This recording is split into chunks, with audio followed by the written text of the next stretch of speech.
Good evening, ladies and gentlemen, and welcome to the East Lawrence Falcons Coaches Show. I'm your host, Scott Davenport, and as always, it's my pleasure to be here with Coach Chris Robinson. Good to be here. Glad to have you. Now, this past Friday, we had our last game of the season against the Northeast Macon Raiders. Looking back on the game, what do you think were some of the points, that we can build on? Because, like you said, last game, the seniors, their last football game in black and gold. But for the guys coming back, points that you feel like you can build on for next year.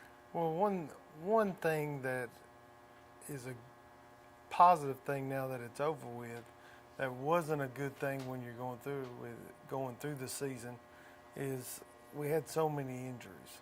Mm-hmm. Well, when you have a lot of injuries, a lot of kids get to play. So we had a lot of kids that got a lot of experience on Friday night. Mm-hmm. Were they ready for it? I don't know.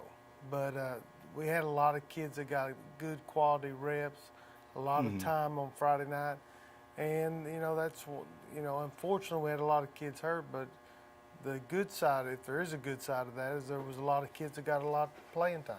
And hopefully we can build on that in the off season. And in the future, maybe build depth. Right. And, getting in the weight room, getting stronger, get healthy. Hopefully we can, in the next couple of weeks, we start back in the weight room. We started back yesterday or on Monday. And just kind of build on that and get stronger and get faster and get ready for next year, because the season flew by. But next year we're going to be sitting in this library talking about next year already. Right. It's going to be here before you know it, and we just got to continue to get stronger and get faster. We have a weightlifting program that's going on during school. A lot of the kids have moved on to that next sport. Some kids play 2 sports, some kids play 3 sports. We got a few that do 4. Mm-hmm. So a lot of kids move on to the next thing, and but still work hard in the weight room and getting ready for the next season.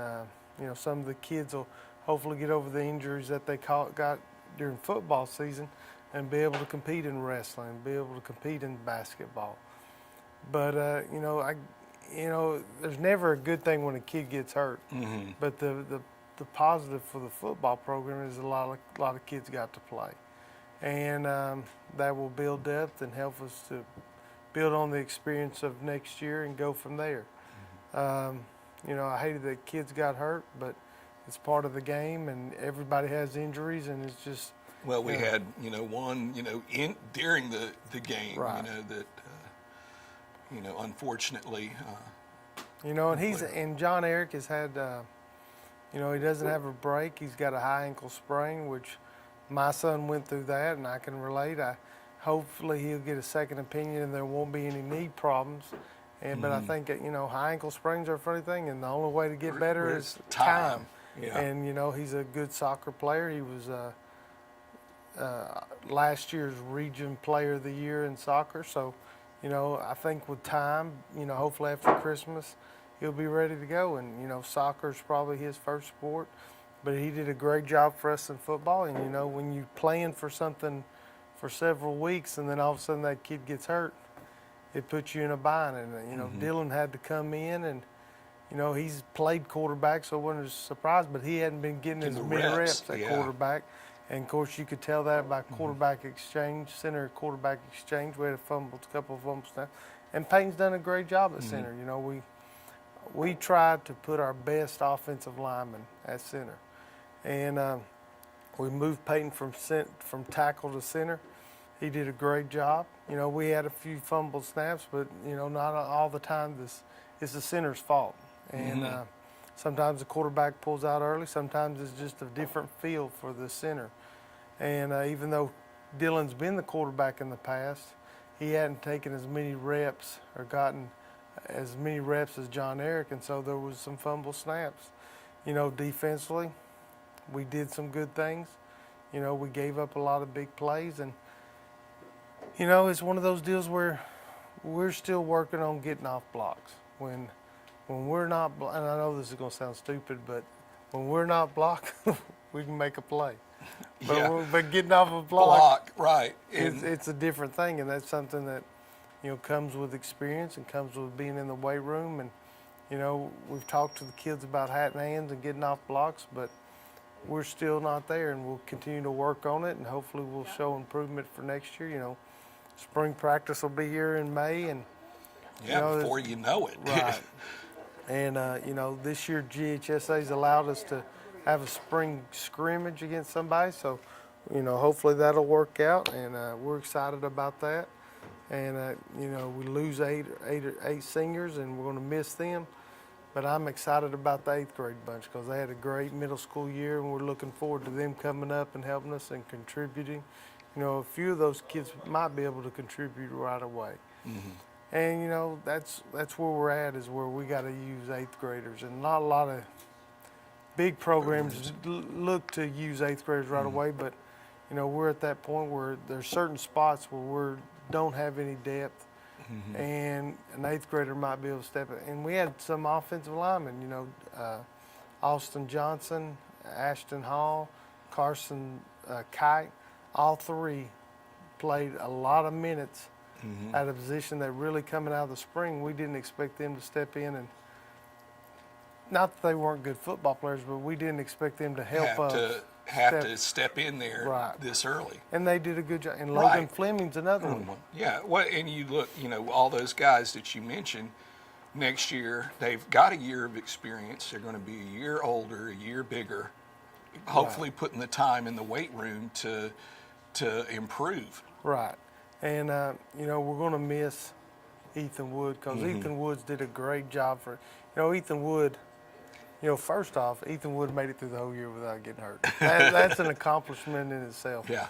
But Ethan Wood he moved from a fullback and tight end position to a lineman position. And a lot of kids wouldn't want to do that. Right. He not only embraced it, but he stepped into it and really improved on it and worked at it and became a leader of that offensive line group. And I really appreciate Ethan Wood. Well, I think, knowing Ethan's character, he's the kind of kid that if you asked him to play any position on the field, he'd say yes, sir, and try to do his best. That's what he did. and defensively, he was a linebacker. We asked him to move to defensive end. And at first, it was kind of you play offense and we'll use you to spell some kids on defense.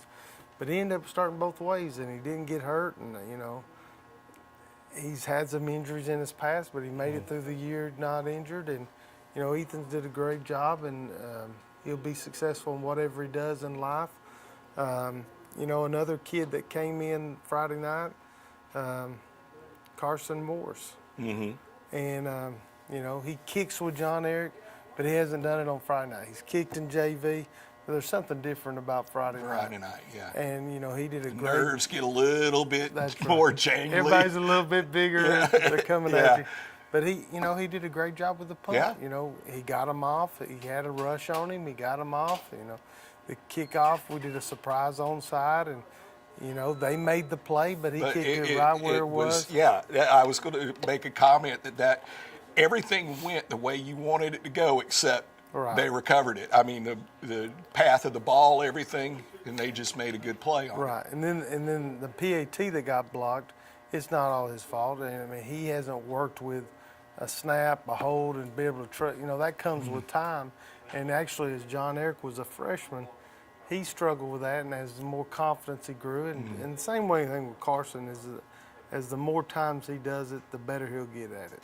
So it's frustrating that we went 1-9. It's disappointing. I'm more disappointed than anybody. But there's a lot of things that I take positive. The young kids that got to play, something to build on, and I'm excited to see what they do in the off season to get better, and to the point that we'll be able to win a few more games next year. Our region's very tough. You got Waco that won the region, but I believe the 4th seed Dublin beat them Friday night. Right. And then Southwest is a very good football team. And, our region goes up against Region 1, which is a powerhouse, notorious with Fitzgerald and Thomasville.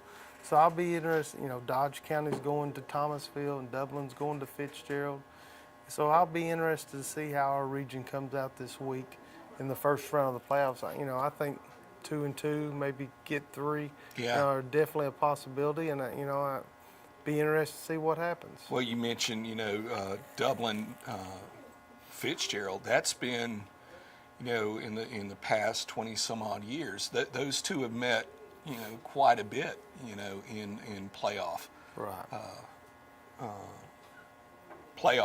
matchups, and no one. Now, well, you mentioned Dodge and Thomasville. Dodge goes to Thomasville. Thomasville. Dodge was third in our region, yeah. and Thomasville was second. And, the way Dodge plays, where they're grinded, of course, they've gone to more spread, but they're not going to beat themselves. Right. So that might be a game if they can handle going down there and playing in Thomasville, Well, my old high school, Cairo, every year it's a dogfight, Right. Against Thomasville, and Thomasville is playing, as a AA team against a 4A team, and it's scrapping out every year. So they punch above their weight class pretty doggone well, and as does Dodge. And Dodge was AAA last year, Yeah. and I think they won 12 games last year. They had a great year last year, and so it'll be interesting. I think our region will be all right. How far past then I hadn't even looked, but I think our region will hold its own Friday night, and I'm sure I'll go to a game and catch the action. When you go to a game, you can kind of relax when you're not coaching. Yeah, it's kind of like, some of the fans sit up there and second guess you. Well, I can go to a game and just relax. I ain't gonna second guess the coach, but I just relax. And if they make a good call, great. If they don't, it's kind of like when Georgia has an open date. It's a lot easier to sit down and relax as you're watching a game. You're not yelling. You're not. Were you relaxed Saturday? No, no, I was not relaxed. However, I'm going to look into getting some of those black spec glasses like Blankenship has. I think the guy's going to be a trendsetter, Well, folks, we're up against a break. We'd like to ask that you please honor these sponsors that make this show possible. Dr. Price and Dr. Peters at Dublin Orthopedic and Rehabilitation have been a part of our community for many years and very proud to support high school football. We are proud of our children and their commitment. We share that same commitment when it comes to our patients. You'll always be a winner at Dublin Orthopedic. No referral ever needed. Just call us today at 272-3022. Whether it's a sports injury, carpal tunnel, stress fracture, ankle sprain, or any other injury, don't waste your time or money going to the ER, urgent care, or hospital. Come straight to the specialist, Dr. Price and Dr. Peters at Dublin Orthopedic and Rehabilitation, 2406 Bellevue Road in Dublin. And we're back with the East Lawrence Falcons Coaches Show. Now, here are some highlights of last Friday's game between the Northeast Raiders and the East Lawrence Falcons. All right. Well, this is the opening kickoff, and something that we've struggled with all year. But actually, this one we did a great job of getting down there and covering, and kids did a good job. We came out in the first series defensively, and even though they drove the ball, we had the kind of the play that kind of was not a highlight, but kind of wrapped up our season in a nutshell when we batted the ball down to the other player and right? they caught made it. The play, and then that was kind of like our season in a nutshell. Maybe sometimes getting in our own way. That's right. Yeah. That was a great play by Quan Clover and Bryce Robinson. Here they fumbled it and we recovered it. And I had some things going in our direction early and just couldn't capitalize. Here's John Eric punting. Did a great job all year with the kicking game. And we talked about Carson coming in there, finishing it up after John Eric got hurt and doing a good job. But, kids getting down there covering the punt. Northeast made a mistake and we were able to capitalize. Here's a little toss to Dylan. Quick pitch we put in this week and gained 5 or 6 yards. Good football play. Here we are on defense.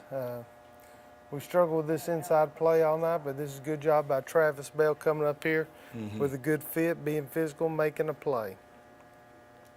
Here we are on defense again. Ball's on the plus 35. You know, we were worried about them scrambling, so we kind of put a spy on the quarterback, and that was a good job by Ethan Wood, and that was probably more of a good play by the secondary that you didn't see. There's a good throw and catch from Dylan to Darius Speed. Now, Coach, after taking a look at those highlights, it's one of those things where, you mentioned the one play that was kind of like the microcosm of our season. With these young guys that have had to play, it's one of these things. They've been thrown into the fire, but they've had to grow, Right. a lot faster and a lot more than maybe they thought they could in a year, and certainly more than you would envisioned at the start of the year that they'd have to. But it's one of those things where as time goes on, it might actually pay off. Right. And when we started the season back in the spring, I thought we're going to have a really good JV team along with the varsity team.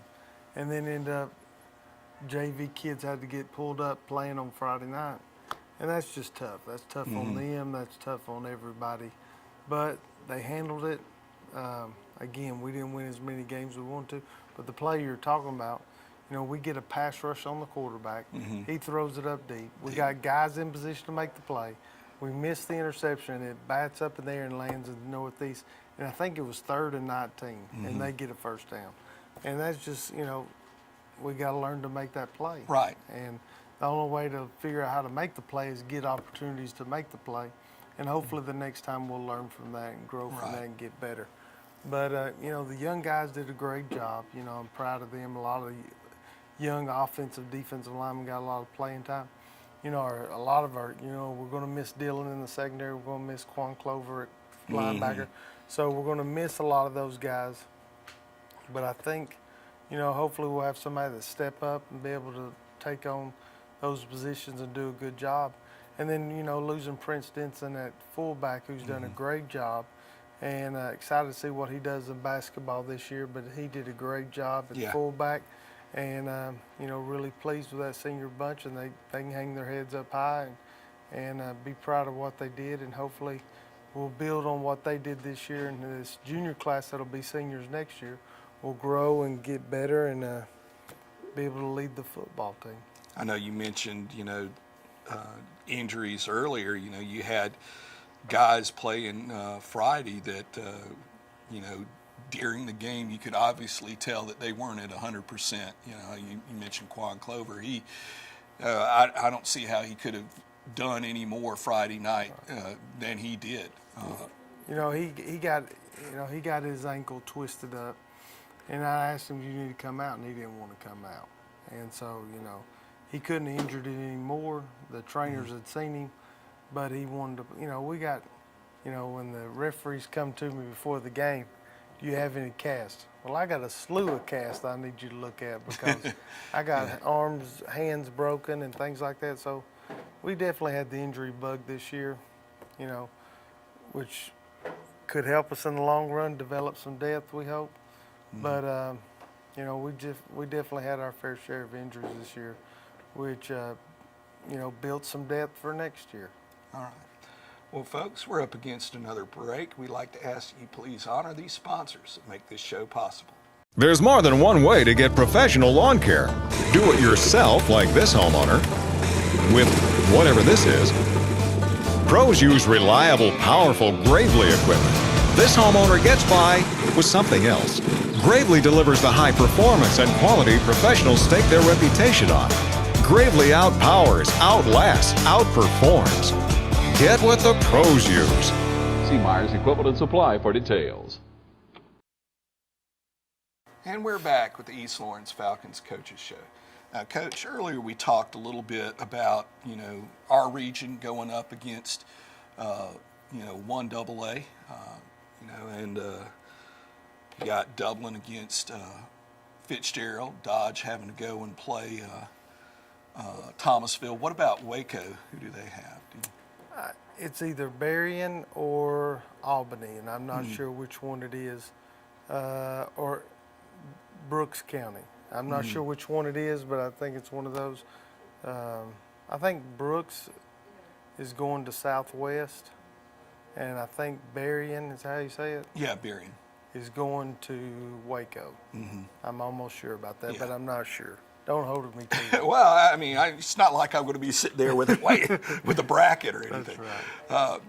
Now, certainly that's the area that we've got the most interest in because, we want to see how our region stacks up.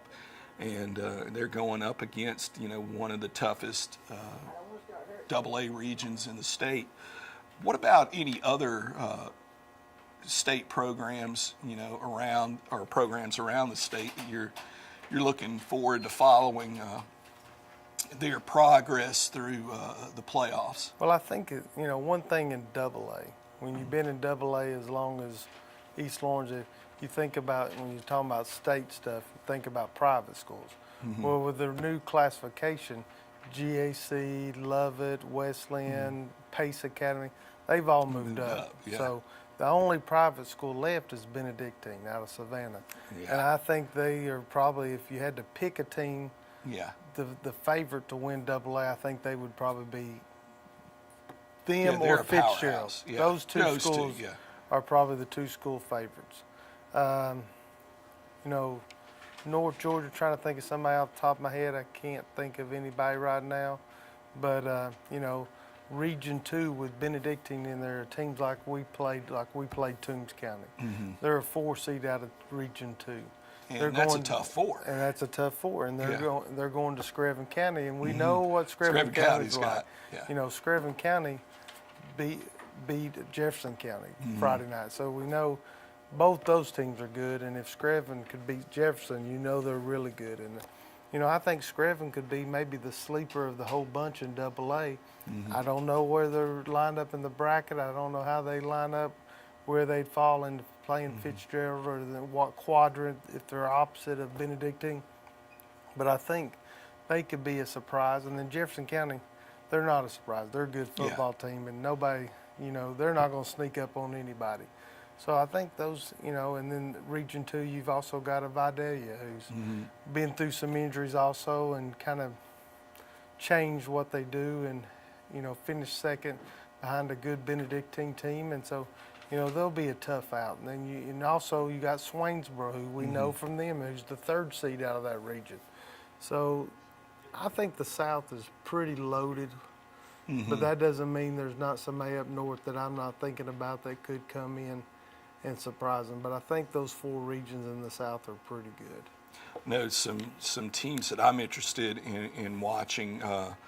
Valdosta High finally coming back into statewide prominence. Being number 1 ranked 6A school. And you think about their region. You got number 1 Valdosta, number 2 Northside Warner Robins.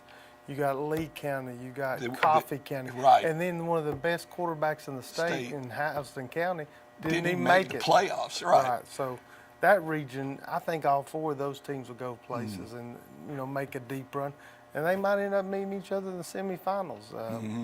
You never know, but I think it'll be interesting. There'll be a lot of excitement in Valdosta with things that are going. And, I think all 4 of those teams in the region will do real well. You have the 2-time defending champion, Coffee County, have a tough, beginning to their year, Right. but they seem to be playing their best football, now when it starts to get playoff time. Right, and, that Region 7, you got a bunch of teams from Atlanta, and then you got Colquitt County, and you've got Tift County. And so, that Lowndes, you got them, and I think Camden had a down year. Yeah, I don't Camden think was down this year. I don't think they made the playoffs. So, it's going to be really exciting. It's easy to find a football game this Friday night. Right. Yeah, this is one of those things I've always said, back when they had the quarterfinals at the Dome, that I like that better than the finals being there. I think a hometown should host it, no matter where it is, where you got to play at. Hometown should host the final. But my favorite football weekend of the year, I'm talking about above the Super Bowl, above college bowl games, was always the quarterfinals. Semis at the Dome. I love that weekend of football. Right. 'Cause you got to see, kids that some of them, that's their last game of their life, and you see them laying it out, on the line. From 9 to 9. From 9 to 9, yeah. For Friday and Saturday, all Just day. Pop the popcorn, That's turn the right. phone off, and it's football. And the great thing about the Georgia Dome, you ain't got to worry about getting wet. You ain't got to worry about the wind blowing. You can just sit in the Amen. Georgia Dome and watch football. Amen. Well, folks, it's been a pleasure bringing this show to you every week. Could not have done it without the help of Kevin at TV35. Thank them. We'd like to thank them for helping showcase East Lawrence football and East Lawrence athletics. As the seasons change and we're moving into basketball, wrestling, and then later on into baseball and soccer, y'all find a team to root for, and these kids will appreciate it. And as always, go Falcons.